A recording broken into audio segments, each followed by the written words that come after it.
Hello everyone, তোমরা দেখছো তোমাদের নিজস্ব YouTube channel SPM academy Saroj. আজ তোমাদের জন্য একটা জিকে ক্লাস নিয়ে এসেছি। আপকামিং পরীক্ষার জন্য খুব হেল্পফুল হবে। যদি ভিডিওটা ভালো লেগে থাকে একটু লাইক করে দিও এবং সাবস্ক্রাইব করে দিও। দেখো, 1 নম্বর কোয়েশ্চেন বলেছে, দামোদর নদের উৎপত্তি কোথা থেকে হয়েছে? ছোটনাগপুর মালভূমি থেকে, পূর্বঘাট থেকে, হিমালয় থেকে, না রাজমহল মালভূমি থেকে? তাহলে দামোদর নদের উৎপত্তি হয়েছে আমাদের ছোটনাগপুর মালভূমি থেকে। আচ্ছা, দামোদর নদীকে কী বলা হয়? পশ্চিমবাংলার দুঃখের নদী বলা হয়। তাহলে পশ্চিমবাংলার দুঃখের নদী কাকে বলা হয়? দামোদরকে। এই যে প্রত্যেকটা প্রশ্নের যে 4টে অপশান থাকে, 4টে অপশানের মধ্যে এক্সট্রা ইনফরমেশন দিয়ে দেবো, তোমরা শুধু লিখে রাখো। এই যে বললাম এখনই, তাহলে দামোদর নদীর উৎপত্তি হয়েছে ছোটনাগপুর মালভূমি থেকে। আচ্ছা, দামোদর নদীকে পশ্চিমবাংলার দুঃখের নদী বলা হয়। চলো 2 নম্বর কোয়েশ্চেন আসো। ওই ভারতের সর্বাপেক্ষা পুরাতন হাইকোর্ট হলো কোনটা? আর সবথেকে পুরনো হাইকোর্ট কোনটা? Madras high court, Bombay high court, Kolkata high court, না এলাহাবাদ হাইকোর্ট?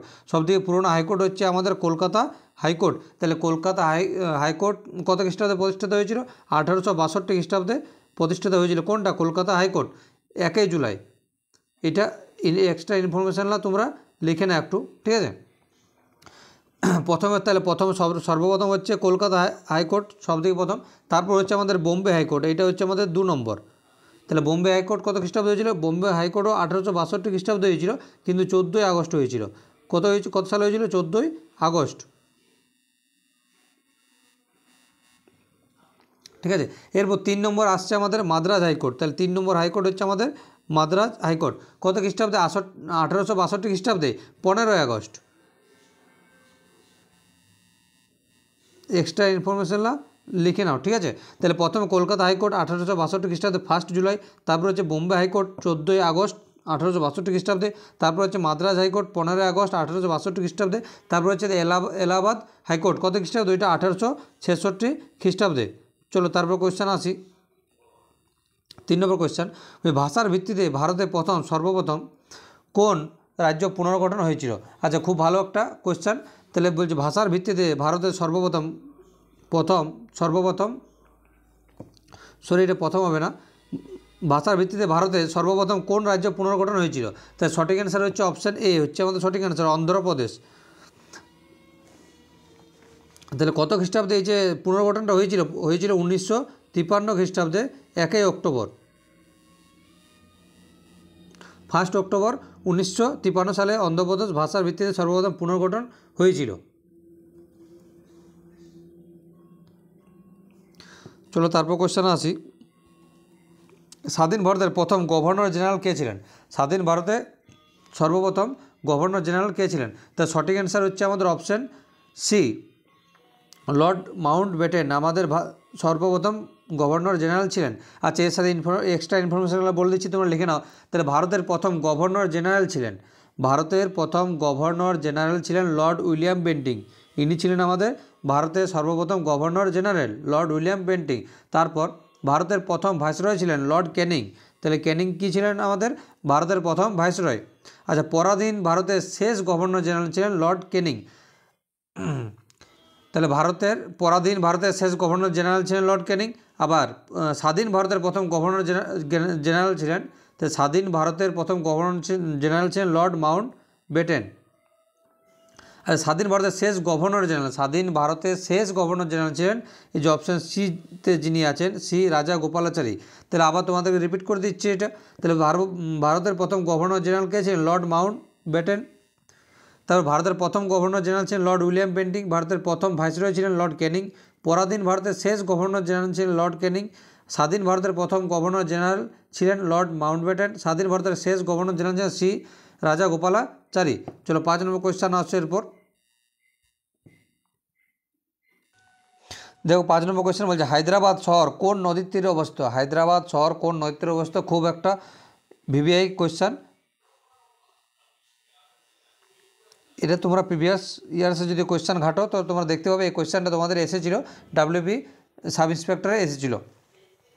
তাহলে হায়দ্রাবাদ শহরটি কোন নদীর তীরে অবস্থিত? হায়দ্রাবাদ শহরটি মুসি নদীর তীরে অবস্থিত। আচ্ছা, বাকিগুলো তোমাদেরকে বলে দিই। এই যে গোদাবরী আছে, গোদাবরী কোন নদীর তীরে অবস্থিত? কোন শহর? গোদাবরী যে নদী আছে তার তীরবর্তী যে শহরটা সেটা হচ্ছে নাসিক। তাহলে যদি বলা হয় যে নাসিক শহরটি কোন নদীর তীরে অবস্থিত, সেটা হচ্ছে গোদাবরী নদীর তীরে অবস্থিত। এরপর যে কৃষ্ণা যে নদীটা আছে সেটার তীরবর্তী শহর কোনটা? সেটা হচ্ছে সাতারা।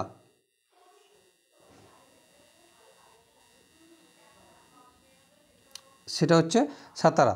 এরপর চলে আসো, এরপর যে সবরমতী আছে, সবরমতী যে নদী আছে তার কাছাকাছি তীরবর্তী শহর হচ্ছে গান্ধীনগর, তার কাছাকাছি তীরবর্তী শহর হচ্ছে গান্ধীনগর। আর মুর্শিদে বললাম হায়দ্রাবাদ। ঠিক আছে, তোমাদের এই সিজনটা পুরোটাই একদম খুব ভালো একটা সিজন, যে সিজনে তোমরা কোয়েশ্চান কমন পাবে পরীক্ষাতে। দেখো কী বলেছে, খুব ভালো একটা কোয়েশ্চান। এসএসসি বলো, তারপর এসএসসি না, সেন্ট্রাল বলো, স্টেট বলো, প্রত্যেকটা পরীক্ষায় এই কোয়েশ্চেনটা দেখতে পেয়েছো তোমরা। ঠিক আছে, এই কোয়েশ্চেনটা ভালো করে দেখে না, পরীক্ষায় আসার মতো একটা কোয়েশ্চেন।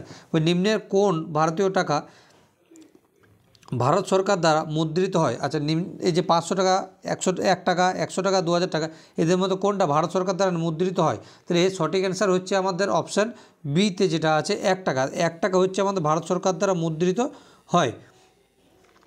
1 টাকার নোট ও সমস্ত প্রকার কয়েনে ভারত সরকার দ্বারা মুদ্রিত হয়। তাহলে কী বললাম, 1 টাকার নোট, 1 টাকার নোট আর সমস্ত রকমের যে কয়েন আছে ভারত সরকার দ্বারা মুদ্রিত হয়। তাহলে 1 টাকার নোট আর সমস্ত রকমের কয়েন, সমস্ত রকমের কয়েন, এটা হচ্ছে ভারত সরকার দ্বারা মুদ্রিত হয়। এটা কিন্তু মনে রাখবে, সমস্ত রকমের কয়েন, অল কয়েন, 1 টাকা বলো, 2 টাকা বলো, 5 টাকা বলো, 10 টাকা বলো, 20 টাকা বলো, সব কয়েন হচ্ছে আমাদের ভারত সরকার দ্বারা মুদ্রিত হয়।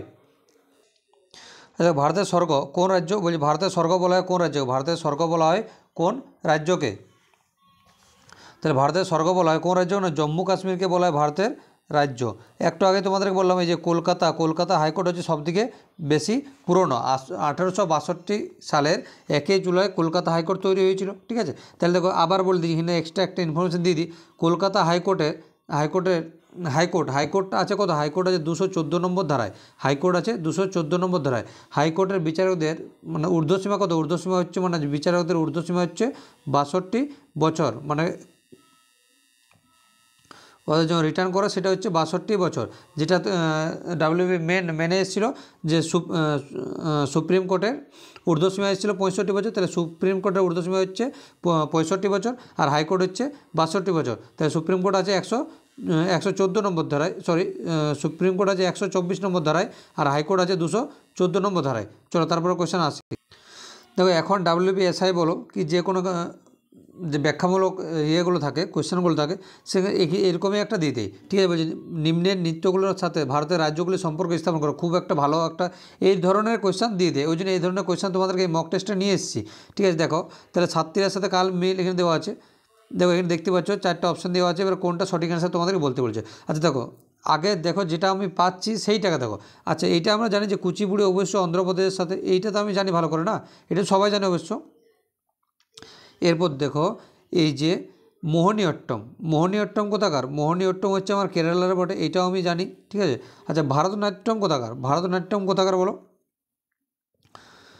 ভারতনাট্যম হচ্ছে আমার তামিলনাড়ু, এটাও জানি আমি। আর শাস্ত্রীয় তাহলে পড়ে রইল আসাম, শাস্ত্রীয় পড়ে রইল কোথায়? আসামের সাথে। তাহলে দেখো ডিএরটা 3 নম্বর, ডিএর 3 নম্বর কোথায় আছে? এখানে একটা ডিএর 3 নম্বর আছে, এখানে একটা ডিএর 3 নম্বর আছে। 1-এর মিলবে 4-এর সাথে, তাহলে 1-এর 4-এর সাথে এইটাই মিলছে শুধু। বিয়ের তাহলে 2-এর সাথে মিলছে, অবশ্যই এটা মিলছে। সি এর 1-এর সাথে মিলছে অবশ্যই, তাহলে সঠিক অ্যান্সার অপশান সি হচ্ছে সঠিক অ্যান্সার। তাহলে দেখো কুচিপুড়ি অন্ধ্রপ্রদেশের, শাস্ত্রীয় আসামের, ঠিক আছে, মোহিনীঅট্টম কেরালার, ভারতনাট্যম তামিলনাড়ু, একদম মিলে গেছে। চলো তারপর কোয়েশ্চেন আসি। টেলিযোগাযোগের জন্য কোন ধরনের তরঙ্গ ব্যবহার করে? অপশান এ অতিবেগুনি রশ্মি, অপশান বি এক্স রশ্মি, অপশান সি মাইক্রো তরঙ্গ, অপশান ডি অবলোহিত রশ্মি। তাহলে দেখো টেলিযোগাযোগের জন্য যে তরঙ্গটা ব্যবহার করে সেই তরঙ্গটা হচ্ছে আমাদের মাইক্রো তরঙ্গ, সেটা হচ্ছে আমাদের মাইক্রোওয়েভ।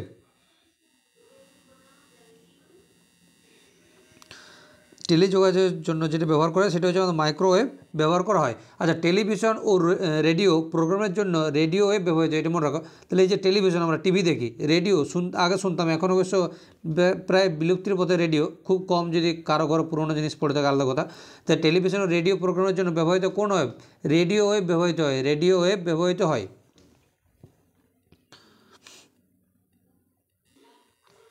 তো 10 নম্বর কোয়েশ্চেন বলছে কোন মোগল সম্রাট জিন্দাবির নামে পরিচিত ছিলেন? খুব ভালো কোয়েশ্চেন, পরীক্ষা অনেকবার এসেছে। আবার আসতে চলেছে আপকামিং এক্সামে। তাহলে কোন মুঘল সম্রাট জিন্দাবির নামে পরিচিত ছিলেন? আকবর, ঔরঙ্গজেব, জাহাঙ্গীর, শাহজাহান।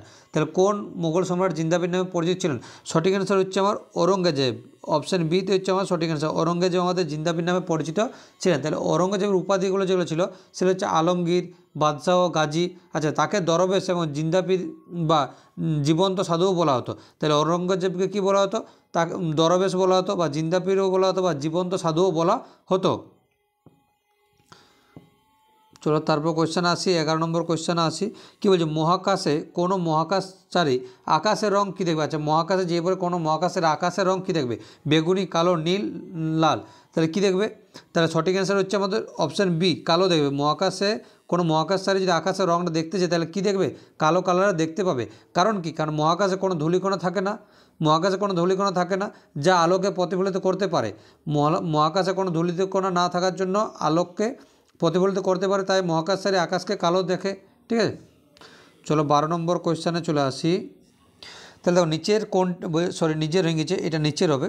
ওই নিচের কোনটিকে বাদামি কয়লা বলে? নিচের কোনটিকে বাদামি কয়লা বলে? Anthracite, lignite, Coke, bituminous. তাই সঠিক অ্যান্সার বলো। সঠিক অ্যান্সার হচ্ছে আমার লিগনাইট।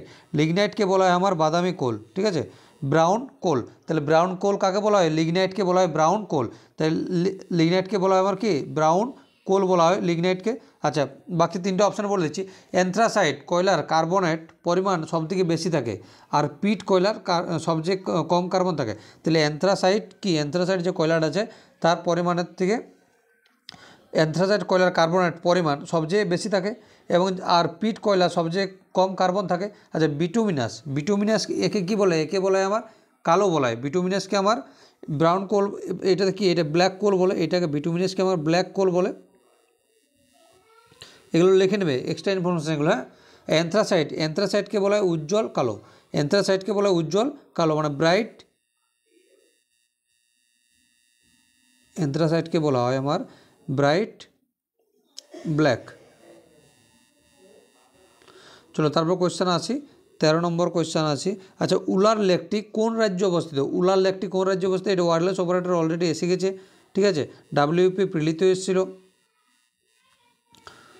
খুব একটা ভালো একটা কোয়েশ্চেন, ওয়্যারলেস অপারেটর এসেছিলো। তাহলে উলার লেকটি কোন রাজ্যে অবস্থিত? উলার লেকটি কোন রাজ্যে অবস্থিত? উলার লেকটি জম্মু কাশ্মীরে অবস্থিত। উলার লেকটি তাহলে কোথায় অবস্থিত? জম্মু কাশ্মীরে অবস্থিত। আচ্ছা, এর সাথে এক্সট্রা ইনফরমেশনগুলো দিয়ে দিই। আচ্ছা, মণিপুর রাজ্যে অবস্থিত হচ্ছে লোকটাক হ্রদ। তাহলে মণিপুরে অবস্থিত হচ্ছে লোকটাক হ্রদ। অন্ধ্রপ্রদেশে হচ্ছে পুলিকট, আর রাজস্থানে হচ্ছে আমার সম্বর। এটা কিন্তু মনে রাখবে। তাহলে জম্মু কাশ্মীরে উলার লেক, মণিপুরের লেকটাক হ্রদ, আর রাজস্থানে সম্বর, আর অন্ধ্রপ্রদেশে পুলিকট লেক অবস্থিত। চলো 14 নম্বর কোয়েশ্চেনে আসি। মৌর্য বংশের শেষ রাজাকে? তাহলে মৌর্য বংশের শেষ রাজা হচ্ছে আমাদের বৃহদ্রথ। মৌর্য বংশের শেষ রাজা হচ্ছে বৃহদ্রথ। তাহলে মৌর্য বংশের শেষ রাজাকে? মৌর্য বংশের শেষ রাজা হচ্ছে বৃহদ্রথ। তো কী বলছে? নিচের নদীগুলোর মধ্যে কোনটি গঙ্গার উপনদী নয় বলেছে। নিচের নদীগুলোর মধ্যে কোনটি গঙ্গার উপনদী নয়? তাহলে সঠিক অ্যান্সার হচ্ছে আমার সুবর্ণরেখা। সুবর্ণরেখা হচ্ছে আমাদের গঙ্গার উপনদী আমাদের নয়। তাহলে সুবর্ণরেখা পালামৌ জেলার কাছে টরির কাছে উৎপত্তি লাভ করে বঙ্গোপসাগরে পতিত হয়েছে। তাহলে সুবর্ণরেখার উৎপত্তিস্থল কোথা থেকে? টরির কাছে। তাহলে পালামৌ জেলার টরির কাছে উৎপত্তিস্থল কার? সুবর্ণরেখার। সুবর্ণরেখা যে নদী আছে কোথায় পতিত হয়েছে? বঙ্গোপসাগরে পতিত হয়েছে। চলো 16 নম্বর কোয়েশ্চেনে আসো। কোন কলা পাতায় প্রস্তুত খাদ্য উদ্ভিদ দেহে পরিবহন করে? তাহলে কী বলছে? কোন কলা পাতায় প্রস্তুত খাদ্য বলছে কোন কলা পাতায় প্রস্তুত খাদ্য উদ্ভিদ দেহে পরিবহন করে? জাইলেম, মূল, ফ্লোয়েম, ট্রাকিয়া। তার সঠিক অ্যান্সার হচ্ছে আমার ফ্লোয়েম কলা। ফ্লোয়েম কলা কাজ কি? পাতায় প্রস্তুত যে খাদ্যটা সেটা উদ্ভিদের দেহে পরিবহন করে। কোনটা? ফ্লোয়েম কলা। আচ্ছা, জাইলেম কলা মূল থেকে জল পরিবহন করে। তাহলে জাইলেম কলা মূল থেকে কী করে? জল পরিবহন করে। আর ফ্লোয়েম কলা পাতায় প্রস্তুত খাদ্য উদ্ভিদ দেহে পরিবহন করে। তাহলে ফ্লোয়েম কলার কাজ হচ্ছে পাতায় প্রস্তুত যে খাদ্য থাকে সেটা যে উদ্ভিদ দেহে পরিবহন করা। আর জাইলেমের কাজ কি? জাইলেমের কাজ হচ্ছে যে জাইলেম কলা মূল থেকে মানে শিকড় থেকে জল পরিবহন করে। ঠিক আছে, আজ এই পর্যন্তই। যদি ভালো লেগে থাকে লাইক করে দিও। ঠিক আছে।